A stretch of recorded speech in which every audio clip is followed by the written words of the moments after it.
Hello one. कल हमने देखा कि किस तरीके से उत्तराखंड में ग्लेशियर आउटबर्स्ट के कारण एक बड़ी आपदा की स्थिति में परिवर्तित हो गई है। हिमालय क्षेत्र लगातार आपदा से ग्रसित रहा है और आपदा प्रबंधन के दृष्टिकोण से एक संवेदनशील क्षेत्र रहा है। वर्तमान समय में उत्तराखंड में की जो स्थिति है, साथ साथ यूपी के कई जिले को वहाँ पर हाई अलर्ट पे रखा गया है। तो ऐसी स्थितियाँ क्यों उत्पन्न हुई हैं? कई सारे लोग जो अब तक लापता हैं, कई सारे शव निकाले जा चुके हैं, कई सारे लोग अभी फंसे हुए हैं। भारत की आपदा प्रबंधन की टीम, राज्य आपदा प्रबंधन बल, सेना, आईटीबीपी सभी वहां पे लग के उन लोगों को बाहर निकालने का प्रयास कर रहे हैं। लेकिन इस तरीके की घटनाएं पहली बार नहीं हुई हैं। हिमालय के रीजन में, हिमालय के क्षेत्र में अगर हम देखें तो ऐसा लगातार होता आया है। एक संवेदनशील आपदा प्रबंधन के दृष्टिकोण से हिमालय क्षेत्र को देखा जाता है और यहाँ पर मानव और प्रकृति का जो संतुलन है वो शायद बहुत बेहतर नहीं रह गया है। और क्या इस कारण से लगातार हिमालय में इस तरीके की स्थितियां डेवलप हो रही हैं? क्या हमें इस समय हिमालय के क्षेत्र में अपनी क्रियाविधियों को लेकर सचेत हो जाना चाहिए? इस तरह की घटनाएं कहीं ना कहीं एक चेतावनी होती हैं। ऐसा पहली बार नहीं हुआ। केदारनाथ की स्थिति आप पहले भी देख चुके हैं, या साथ ही बादलों की फटने की घटनाएं, भूकंप की स्थिति, बाढ़, हिमस्खलन जैसी कई घटनाएं हम हिमालयी क्षेत्र में देखते हैं। तो आज इस पूरी घटना को समझेंगे कि ग्लेशियर आउटबर्स्ट क्या होता है, आपदा प्रबंधन की स्थिति कैसी है, हिमालय आपदा संवेदनशील क्षेत्र क्यों है और इसका क्या कारण है और किस तरीके से क्या सुधार के उपाय किए जाने चाहिए। तो चलिए प्रारंभ करते हैं आज का अपना विषय वस्तु और समझने की कोशिश करते हैं इस पूरी घटना को। देखिए, सबसे पहली जो स्थिति है, कल जो अभी चर्चा का जो कारण है, हम किस लिए इस टॉपिक को वापस से पढ़ रहे हैं। तो देखिए, यहाँ पे चर्चा का कारण इसलिए है कि कल यहाँ पे उत्तराखंड में चमोली जिले में एक ग्लेशियर आउटबर्स्ट की घटना हुई और इस ग्लेशियर आउटबर्स्ट के कारण यहाँ पे जो ऋषिगंगा पावर प्रोजेक्ट था उसका बांध टूट गया। और इस ऋषिगंगा पावर प्रोजेक्ट के बांध टूटने से एक बाढ़ की स्थिति हमें देखने को मिल रही है और इस बाढ़ की स्थिति के कारण उत्तराखंड और उत्तर प्रदेश के कई जिलों को यहाँ पे हाई अलर्ट पे घोषित कर दिया गया है। अगर एक चीज और यहाँ पे ध्यान रखिएगा, इस जो बाढ़ की स्थिति आई हुई है यहाँ पर अलकनंदा और धौलीगंगा नदियों में हिमस्खलन और बाढ़ की स्थिति हम देखते हैं और इसके कारण ये पूरी स्थिति अभी एक आपदा का स्वरूप धारण कर चुकी है। तो यहाँ पे ये सारी जो घटनाएं शुरू हुई हैं वो एक ग्लेशियर आउटबर्स्ट के कारण हुई हैं। तो चलिए आपको समझाते हैं कि ग्लेशियर आउटबर्स्ट होता क्या है। इसको समझ लीजिए, हो सकता है आपके एग्जाम में इस तरह क्वेश्चन पूछ ले जाए। करंट का एक टॉपिक बन सकता है, आपदा प्रबंधन के दृष्टिकोण से भी यहाँ पर मेंस के पेपर में पूछे जा सकते हैं। तो एक कॉन्सेप्ट पहले समझ लेते हैं कि ग्लेशियर आउटबर्स्ट होता क्या है। देखिए, ग्लेशियर आउटबर्स्ट का तात्पर्य होता है कि ग्लेशियर जब तेजी से आकार बदलते हैं, ठीक है, अपने साइज इत्यादि में, अपने ढांचे में, घनत्व इत्यादि में वो जब परिवर्तन करते हैं तो वहां पर उनके पिघलना, अर्थात साइज में परिवर्तन कब होगा? जब ग्लेशियर बहुत तेजी से पिघलना शुरू करते हैं और जब पिघलते हैं तो पानी आएगा, ठीक है, और पानी अगर बहुत तेजी से पिघलेगा तो पानी की मात्रा भी बहुत ज्यादा होगी। ऐसी स्थिति में ग्लेशियर जब तेजी से आकार बदलते हैं अर्थात पिघलते हैं तो इसके कारण मैदानी क्षेत्रों में पानी का बहाव अत्यधिक हो जाता है और इस पानी के बहाव के अत्यधिक स्थिति को, अर्थात इस बहाव से प्राकृतिक झील या कृत्रिम बांध आपके टूट जाते हैं, क्योंकि वहां पर जो पानी आ रहा है वो तो नदियों में जाएगा या किसी लेक में जा रहा होता है और उस नदी और लेक का जो कह सकते हैं कि जल धारण की क्षमता होती है वो सीमित होती है। लेकिन यदि वहां पे जरूरत से ज्यादा पानी आता है तो वो ओवरफ्लो हो जाती है और उसके कारण एक बाढ़ की स्थिति जनरेट होती है। तो ये जो पूरी घटना है इसी को बोला जाता है ग्लेशियर लेक आउटबर्स्ट फ्लड, भी हम इसको कहते हैं, या ग्लेशियर आउटबर्स्ट आप कह सकते हैं। यहां पर देखिए, समझ लीजिए क्या हुआ है। एक बार फिर से मैं बता देता हूं क्या हुआ है कि यहाँ पे ग्लेशियर जब तेजी से पिघलते हैं तो पिघलने के कारण बहुत ज्यादा मात्रा में यहाँ पर मैदानी इलाकों के पानी का एक बहुत तेजी से फ्लो वहां पे आगे बढ़ता है और इस फ्लो के कारण जो आपके नदी के तटबंध होते हैं, जो या बांध होते हैं या लेक जिसमें पानी को स्थिर किया जाता है, उनकी जल धारण जो क्षमता है वो ओवरफ्लो हो जाती है और वहां पे प्रेशर बहुत ज्यादा होने के कारण बांध इत्यादि जब टूट जाते हैं तो इसी घटना को आपको बोला जाता है glacier outburst, glacier lake outburst flood. जैसे यहां पर देखिए ऋषिगंगा पावर प्रोजेक्ट टूट गया है, ठीक है, तो यहां पर इसी को आपको ग्लेशियर आउटबर्स्ट की घटना कहते हैं। ये और भी कारणों से हो सकता है, जैसे कि इसका ग्लेशियर आउटबर्स्ट करने के कारण क्या हो सकते हैं, अपर्दन की स्थिति, बहुत ज़्यादा मिट्टी का इत्यादि का जो अपर्दन होता है पहाड़ों को वो जाते हैं आपके लेक इत्यादि में जमा होते रहते हैं, उनकी जलधारण क्षमता कम हो गई तब भी हो सकता है, जल के दबाव की स्थिति के कारण हो सकता है, हिमस्खलन के कारण हो सकता है, या ग्लेशियरों के नीचे भूकंप की स्थिति के कारण भी इस तरह की स्थितियां देखी जा सकती हैं, और इन सभी स्थितियों के कारण ही ग्लेशियर आउटबर्स्ट की घटना होती है। अब इसके बाद आपने दो चीजें समझनी, वर्तमान की स्थिति और ग्लेशियर आउटबर्स्ट। तीसरा यहां पर आप बात करते हैं, ये स्थितियां अक्सर हमें कहां देखने को मिलती हैं, हिमालय क्षेत्र में। तो हिमालय जो रीजन है अगर हम उसको देखें तो हिमालय एक संवेदनशील क्षेत्र है, पहाड़ी स्थिति है, कहें कि प्लेट टेक्टोनिक की स्थिति भी हम देखते हैं कि वहां पर यूरेशियन जो प्लेट है आपकी और यहाँ पे एशियन इंडिया की जो इंडियन जो प्लेट है वहां पर आपस में उसके कह सकते हैं कि मिलन के स्तर पे यहाँ पर आपका पहाड़ या हिमालय का निर्माण हुआ है। ऐसी स्थिति में यहाँ पर एक लगातार एक संवेदनशील क्षेत्र रहा है, और इसकी अगर हम भौतिक संरचना की बात करें, हिमालय की जो भौतिक संरचना अगर आप देखें तो यहाँ पर मानवीय क्रियाकलाप पिछले कई सालों में बहुत तेजी से बढ़े हैं। इन मानवीय क्रियाकलापों के अंतर्गत पर्यटन के दृष्टिकोण से या जनसंख्या के बसाव के दृष्टिकोण से उनका घनत्व बढ़ गया है पहले के मुकाबले। इसके साथ साथ अगर हम देखें तो अवसंरचनात्मक क्रियाविधियां भी बढ़ी हैं इन क्षेत्रों में, चाहे वे घरों के निर्माण को लेकर हो, सड़कों का निर्माण करना हो, बांध का निर्माण करना हो, या फिर आप आवासीय क्षेत्र हैं, होटल इत्यादि हैं, इन सारी चीज़ों को लेकर अगर हम देखें तो वहाँ पर मानवीय क्रियाकलाप पहले से कई गुना ज़्यादा बढ़ चुकी हैं और कई स्तरों पर आपको बढ़ती हुई दिखाई देती हैं।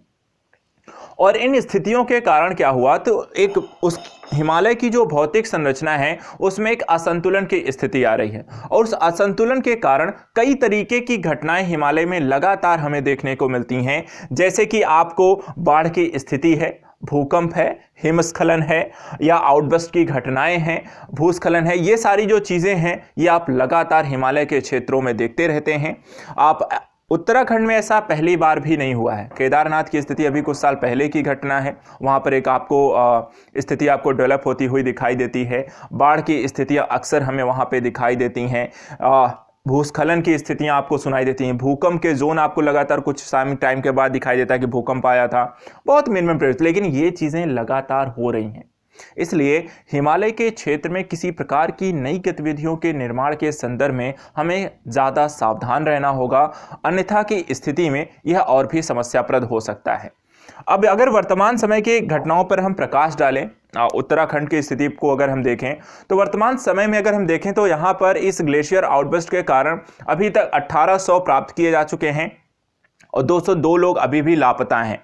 ऐसी स्थिति में यहाँ पर इस स्थिति से निपटने को लेकर, जो लोग फंसे हुए हैं उनको निकालने को लेकर भारतीय सेना के 129 जवान, आईटीबीपी 425, एनडीआरएफ से 129, राज्य आपदा प्रबंधन बल से 70 लोग यहाँ पर जवान जो हैं आपके वो लगे हुए हैं लोगों को बाहर निकालने के लिए। साथ ही कई सारी जो टीमें हैं वो राहत एवं बचाव के कार्य में लगी हुई हैं। इसके अतिरिक्त जो लोग फंसे हुए हैं या किसी कारण से चोट इत्यादि लगी हुई है, लोग बाहर निकाला जा रहा है, तो उनकी जांच इत्यादि के लिए स्वास्थ्य संबंध को लेकर यहाँ पे आर्मी की मेडिकल टीम और स्वास्थ्य विभाग की टीमें यहाँ पर तैनात हैं। उनको देखने के संदर्भ में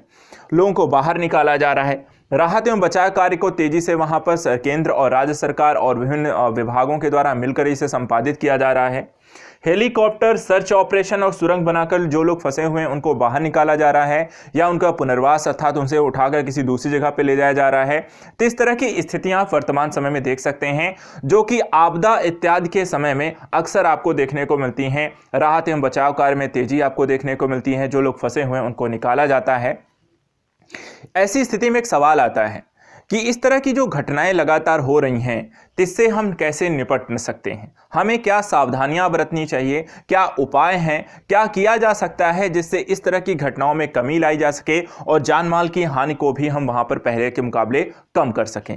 तो इसको लेकर कुछ उपाय हैं, कुछ दृष्टिकोण हैं, कुछ चीज़ें हैं जिसे हमें ज़रूर करना चाहिए हिमालय के क्षेत्र के रीजन में। सबसे पहली चीज़ हमें यहाँ पे ध्यान रखना है कि पर्वतीय क्षेत्रों में निर्माण अवसंरचनात्मक कार्यों को संवेदनशील स्थितियों को ध्यान में रखकर करना चाहिए, अर्थात जिस जोन में जिस तरीके सबसे पहले उसका एक भूगर्भीय सर्वेक्षण होना चाहिए हिमालय का, जैसा कि हो भी चुका है, और उसको जिस जोन में रखा गया, एक सबसे संवेदनशील क्षेत्रों में उसे रखा गया है, तो वहाँ पे किस प्रकार के निर्माण कार्य किए जा सकते हैं, कितनी मात्रा मात्रा में किए जा सकते हैं, आवासीय क्षेत्र क्या हो सकते हैं, उसको उतने हिसाब से ही वहाँ पर चीज़ें डेवलप की जाएं, उससे अत्यधिक मात्रा में उस पर दबाव ना बढ़ाया जाए। अन्यथा की स्थिति में ये सभी हिमालयी राज्यों के साथ साथ जो मैदानी इलाके हैं उनके लिए भी यहाँ पे समस्याएं आपको देखने को मिलेंगी।